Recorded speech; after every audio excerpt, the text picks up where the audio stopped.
부동산 투자와 내 집 마련에 대한 고민은 늘 있죠. 지금일까 아니면 기다릴까?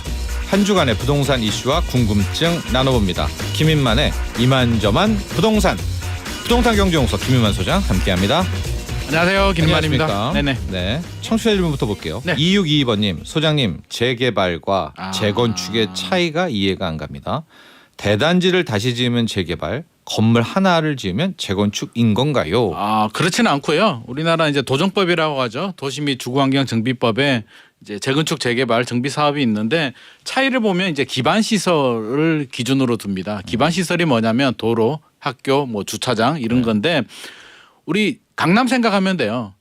강남에는 우리 70년대, 80년대 영동 개발하면서 이제 강남 또 옛날 신도시잖아요. 네. 강남 가보면 도로도 좋고 학교도 좋고 편의시설도 좋은데 단점이라면 오래된 아파트들이 많다. 네. 그러면 어떻게 하면 될까요?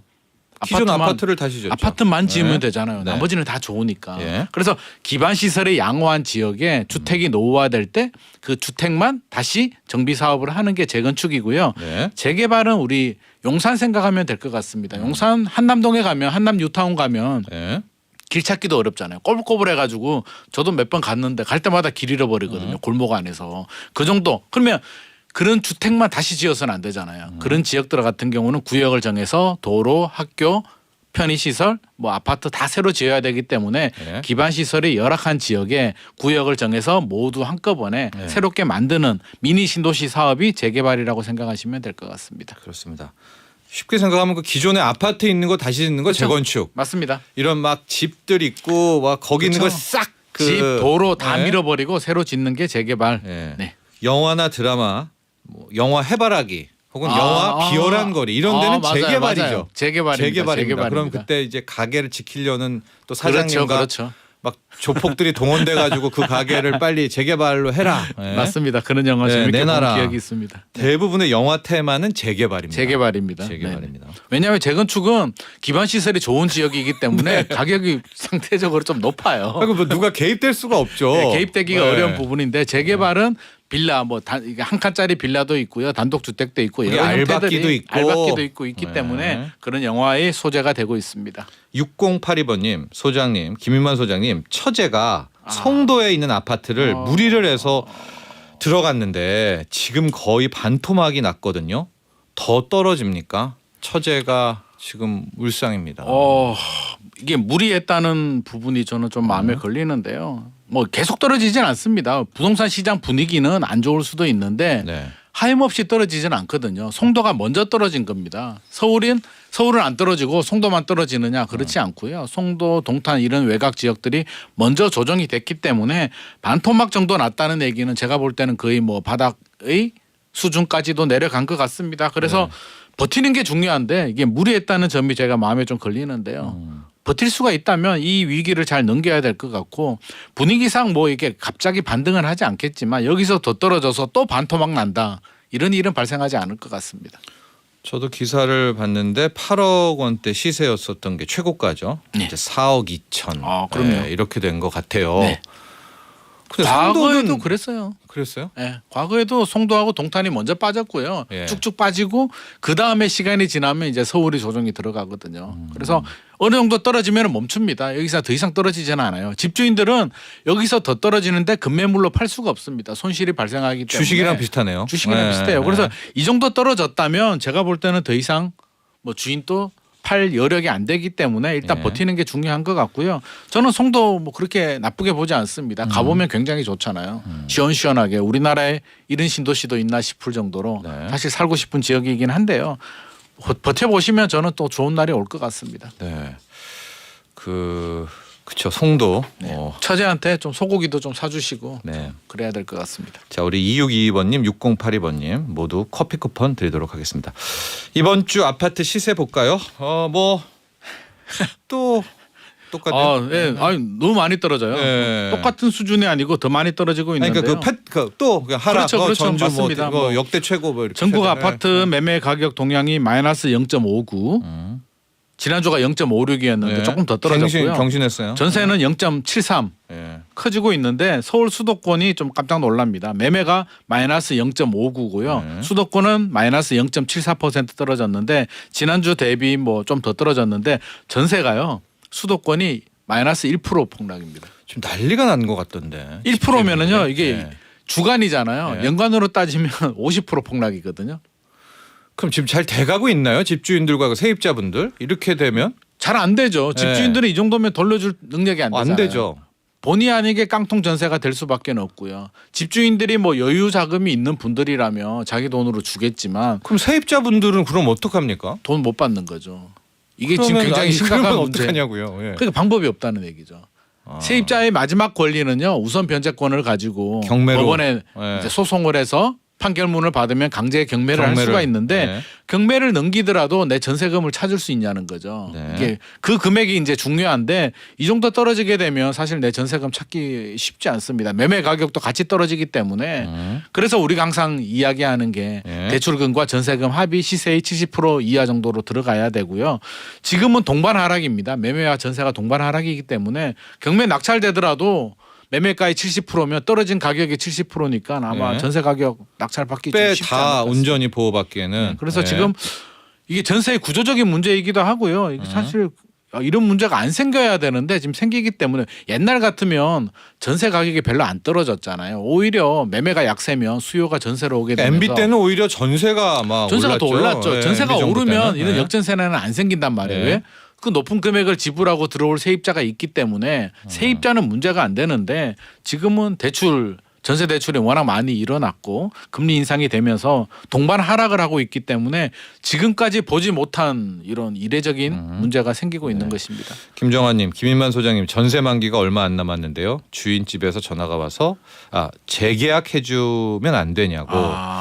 대신에 그 전세담보대출 받은 은행 이자는 자신이 내주겠다면서 재계약을 부탁한다는 전화가 왔어요. 이게 역월세죠. 답답한 상황입니다. 유유. 이게 최근에 발생하고 있는 역월세인데요. 예. 집주인 사정도 조금 이해는 해줘야 되는 게 이게 뭐 몇천만 원 수준이면 우리가 통장에서 이렇게 해줄 수가 있는데 최근에 강남 같은 경우는 4억 뭐 8억씩 떨어지고 있거든요. 네. 그러면 집주인이 돌려줄 수 없는 상황이기 때문에 내가 꼭 이사를 가야 되는 상황이 아니라면 이자 정도 받고 이렇게 좀 시간을 좀 버는 것도 저는 방법 아닐까 싶습니다. 집주인이 돌려줄 상황이 되면은 모르겠는데 근데 안 이제 되는 걸 알면서 세입자분은 뭐가 두렵냐면 이게 더 떨어지는 거죠. 집값이. 네. 그렇게 될 거 두려우니까 이미 여기서 그냥 받고 요 계약을 끝내고 싶은 것들은 또 세입자분들의 마음이죠. 끝내더라도 어디를 갈 수가 있겠어요. 내가 지금 집을 사기도 두렵잖아요. 그러니까 더 떨어진 데를 가야죠. 전세를 더 낮춰서. 전세 같은 낮은 더 데를. 떨어졌으니까. 이걸 이제 집값이 내 집이 계약이 네. 되면 돈을 받을 수 있으면 더 저렴한 데로 가면 되는데 지금은 받을 수 없는 상황이고요. 가장 중요한 건 저는 항상 그 생각하거든요.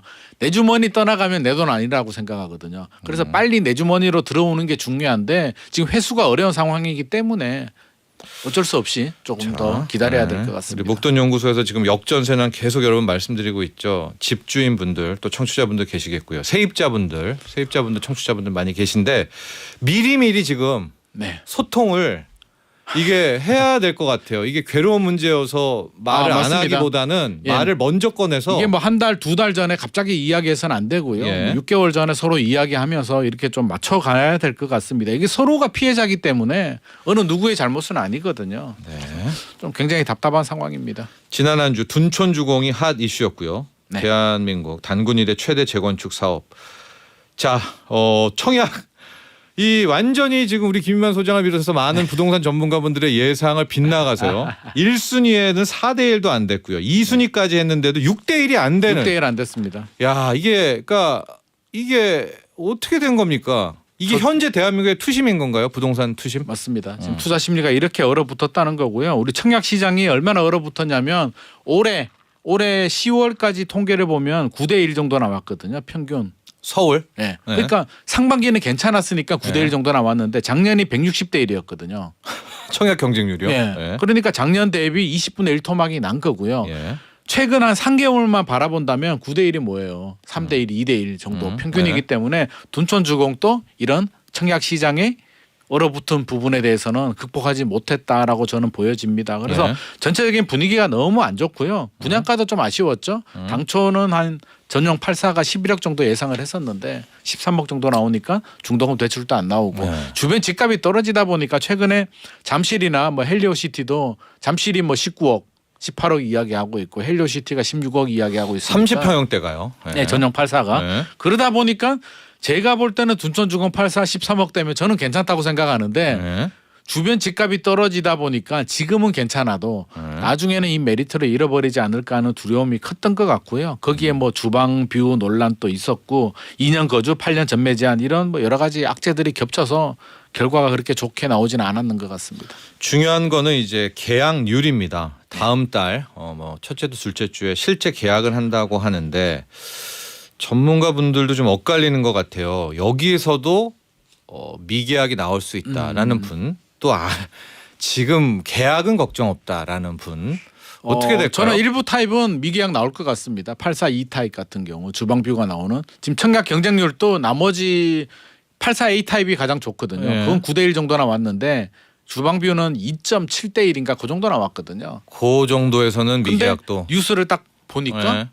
생각보다 경쟁률이 저조하네. 네. 내가 판단을 잘못했네. 네. 이런 불안감을 느끼는 오히려 그렇죠. 청약자들이 청약된 분도 이게 경쟁률이 10대 1 정도 나왔으면 나 네. 잘했네. 무조건 아하. 계약해야지라는 마음이 드는데 뚜껑을 열어보고 지금 뉴스에서 이렇게 부정적인 이야기가 나오니까 네. 내가 물렸나 보다. 계약 안 해야겠다라는 심리가 작동을 할 것 같습니다. 그래서 생각보다는 계약률이 굉장히 좀 저조하게 나올 것 같고요. 지금 분위기라면. 근데 저는 둔촌주공은 크게 걱정하지 않아요. 네. 설사 미달이 나고 미분양이 나더라도 선착순하면 그다음에 이제 뭐 소위 서울에 말하는 다주택자들 예. 돈 있는 분들이 줍줍할 수는 있는데 문제는 둔촌주공이 아니고 이게 이제 시발점이잖아요. 왜냐하면요 30평형에 13억이라는 것도 거부한다는 거 아니에요. 그렇죠. 이게 하나의 기준선이 되는 거 아닙니까?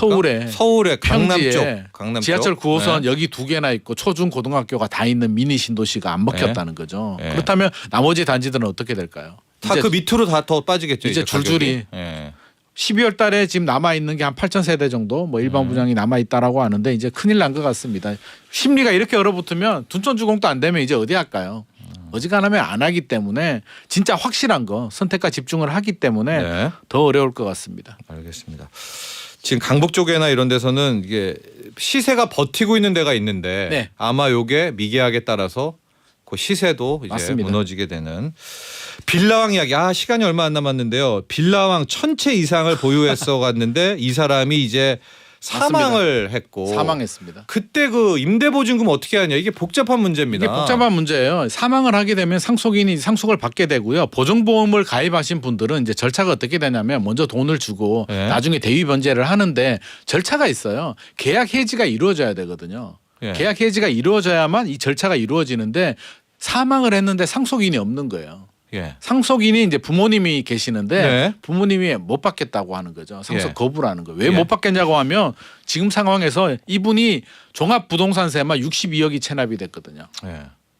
부모님이 파산이에요. 네. 부모님도 감당이 안 되는 수준이거든요. 한두 개 같으면 내 자식이 문제를 일으켰으니까 책임을 지겠는데 1000채를 부모님이 상속을 받아서 책임을 져야 되는 상황이 발생해 버리게 되니까 그럼 이제 상속은 누가 받아요? 그래서 지금 문제가 되는 거죠. 부모님은 못 받겠다 그러고요. 지금 이런 상황이 되면 이제 법원에서 관리인을 선정을 하거든요. 그걸 누구로 선정을 하냐고요. 결국 부모님밖에 또 없거든요. 그런데 그래서 부모님은 세금 낼 여력이 없잖아요. 지금 부모님을 설득하고 있는 과정이라고 합니다. 그래서 부모님을 설득하고 부모님이 상속을 받아야만 계약 해지를 청구하게 되고 그럼 보증보험이 보증보험회사- 들어가게 되고 보증보험회사도 돈을 주고 싶은데 이 네. 절차상의 문제가 걸리다 보니까 지금 하지 못하는 이런 상황이고요. 그나마 어떻게든 해결은 되겠죠. 보증보험을 가입하신 분들은. 예. 가입 안 하신 분들은 이제 굉장히 어려운 상황이 발생합니다. 이분이 대출도 많이 받았고요. 해서 경매 넘겨도 전세금 못 건지기 때문에 문제가 될 것 같습니다. 금액이 커도 너무 커요. 금액도 크고요. 100채도 아니고 1000채입니다. 저희 빌라왕 사망 사건은 저희 이번 주에 있는 뉴스쇼 저희가 뉴스 다루는 시간이 있거든요. 네. 그쪽에서 다시 한번 집중적으로 다뤄보도록 하겠습니다. 마지막으로 제가 항상 강조드리는 거 빌라 들어가실 때는 어지간하면 저는 월세를 꼭 추천드립니다. 전세보다는. 1070번님 어머나 김인만 소장님 목소리만 듣다가 얼마 전 처음 유튜브로 봤는데 대박 이렇게 젊고 잘생긴 줄은. 네. 아유, 저는 깡 감사합니다. 많은 어르신 예상했는데 멋지십니다. 아, 진짜. 네. 아, 감사합니다. 부동산 경제소 김인만 소장이었습니다. 감사합니다. 본 방송은 투자 판단을 위한 조언일 뿐 투자 결정과 결과에 대한 책임은 투자자 개인에게 있음을 알려드립니다. 목돈 연구소